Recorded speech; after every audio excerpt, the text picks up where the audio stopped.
കഴിഞ്ഞ 10 വർഷം കേരളം ഭരിച്ച പിണറായി സർക്കാരിൻ്റെ ഓരോ പോരായ്മകളും ചൂണ്ടിക്കാണിക്കുകയാണ് പ്രതിപക്ഷ നേതാവ് വി.ഡി. സതീശൻ. UDF വൻ വിജയം, 100-ൽ പരം സീറ്റുകൾ ലഭിച്ച് അധികാരത്തിലും എത്തും എന്ന പൂർണ്ണ ആത്മവിശ്വാസത്തിലുമാണ് പ്രതിപക്ഷ നേതാവ് വി.ഡി. സതീശൻ. പിണറായി സർക്കാരിൻ്റെ പോരായ്മകൾ എടുത്തു പറയുന്നു പ്രതിപക്ഷ നേതാവ്. ഈ സർക്കാരിന്റെ ദുർഭരണം ജനജീവിതത്തെ എത്രമാത്രം ദോഷകരമായി ബാധിച്ചു എന്നുള്ളതാണ് ഈ തെരഞ്ഞെടുപ്പിലെ ഏറ്റവും വലിയ ചർച്ച. 12 മാസക്കാലമായി ഇന്ത്യയിൽ ഏറ്റവും കൂടുതൽ വിലക്കയറ്റമുള്ള ഒന്നാമത്തെ സംസ്ഥാനം ഈ കേരളമാണ്. കേരളത്തിന്റെ മുഖ്യമന്ത്രിയും ഈ ഗവൺമെന്റും ഈ വിലക്കയറ്റം കുറച്ചു കൊണ്ടുവരാൻ എന്ത് നടപടിയെടുത്തു? ജനങ്ങൾ ബുദ്ധിമുട്ടിയാണ് വിലക്കയറ്റം കൊണ്ട്. അപ്പോൾ ജനങ്ങൾ തെരഞ്ഞെടുത്തൊരു സർക്കാരിന്റെ സാന്നിധ്യം അവരാഗ്രഹിക്കും. അങ്ങനെ ഒരു സർക്കാരിന്റെ സാന്നിധ്യം കേരളത്തിൽ ഉണ്ടായോ? സപ്ലൈകോ തകർന്നു. സപ്ലൈകോയ്ക്ക് മാർക്കറ്റിൽ ഇടപെടാൻ കഴിയുന്നില്ല. കോടികളാണ് കൊടുക്കാനുള്ളത്. 12 മാസമായി ഇന്ത്യയിൽ 1-ാം സ്ഥാനത്ത് നിൽക്കുന്ന ഒരു സംസ്ഥാനം വിലക്കയറ്റത്തിൽ. ആ വിലക്കയറ്റം താഴെ കൊണ്ടുവരാൻ എന്ത് നടപടിയെടുത്തു? ഗവൺമെന്റ് നിസ്സംഗരാണ്. പ്രചരണം മാത്രമേ ഉള്ളൂ.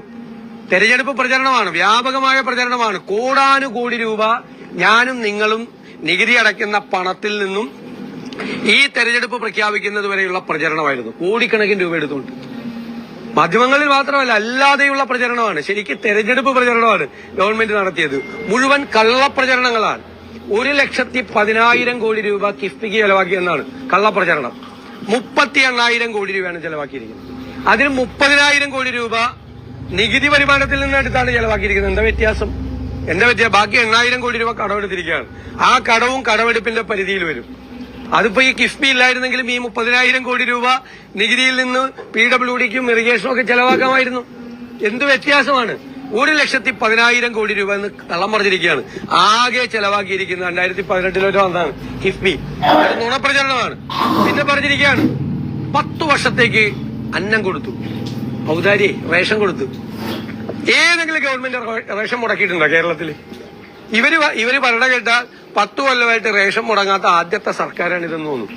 റേഷൻ കേന്ദ്ര ഗവൺമെന്റ് കോൺഗ്രസ് കേന്ദ്രത്തിൽ ഭരിക്കുമ്പോൾ കൊണ്ടുവന്ന സ്റ്റാറ്റ്യൂട്ടറി റേഷനിങ് ആണ്. കേരളത്തിലാണ് ഇന്ത്യയിൽ ആദ്യമായി നടപ്പാക്കിയത്.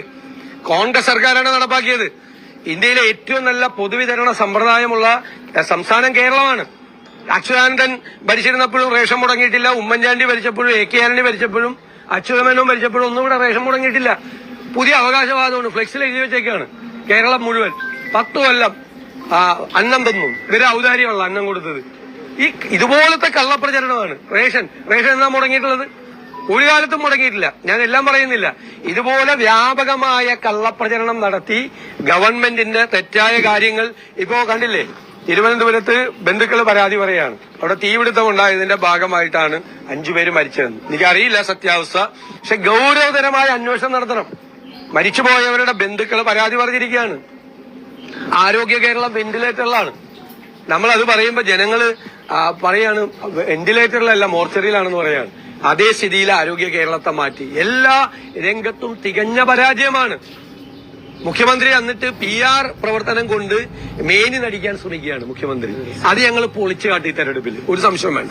ഒരു പ്രതിപക്ഷ നേതാവ് സഹിക്കുന്നതിൽ അപ്പുറം അപമാനം സഹിച്ച കേരളം കണ്ട ഏറ്റവും വലിയ ക്ഷമാശീലനും, എന്നാൽ എല്ലാം ഉള്ളിലൊതുക്കി തനിക്കെതിരെയുള്ള ഓരോ ഒളിയമ്പുകൾക്കും വ്യക്തിപരമായ പരിഹാസങ്ങൾക്കുമൊക്കെ വെറുതെ കാറ്റിൽ പറത്തി പൂർണ്ണ വിശ്വാസത്തോടുകൂടി ഒന്നിനെയും കൂസാതെ ഒന്നിനെയും വകവയ്ക്കാതെ കോൺഗ്രസ് എന്ന പാർട്ടിക്ക് വേണ്ടി സ്വന്തം ജീവിതം ഹോമിക്കുന്ന വ്യക്തിയാണ് പ്രതിപക്ഷ നേതാവ് വി.ഡി. സതീശൻ. അദ്ദേഹത്തിൻ്റെ ആത്മവിശ്വാസം അദ്ദേഹത്തെ വിജയത്തിൽ എത്തിക്കട്ടെ എന്ന് പ്രതീക്ഷിക്കുന്നു.